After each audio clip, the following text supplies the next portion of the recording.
দুঃখ নিয়ে কাজী নজরুল আবার কি বলছেন? কাজী নজরুল বলছেন সবাইকে উদ্দেশ্য করে যে দেখো, জীবন মানে দুঃখ থাকবে।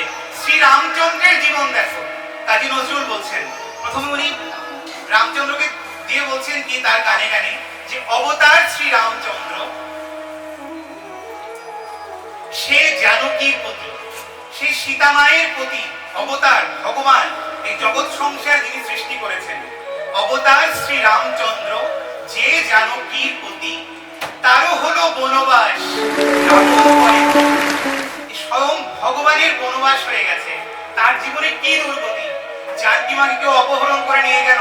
তার সন্তানগুলোর জন্ম হলো কোথায়? কোথায় লব, কোথায় কুশ, কোথায় জানকী, কোথায় রাম, কোথায় তার বাবা? কেউ নেই।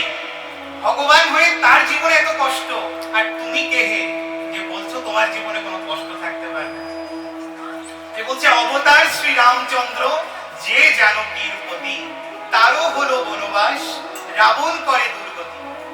আগুনেও পুরিল না, কপালেরও লেখা হাই, চিরদিন তাহারও সমান নাকি যায়।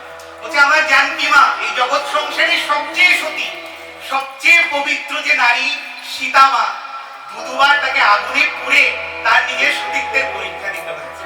ওই আগুনে পুরো ওই সীতার কপালে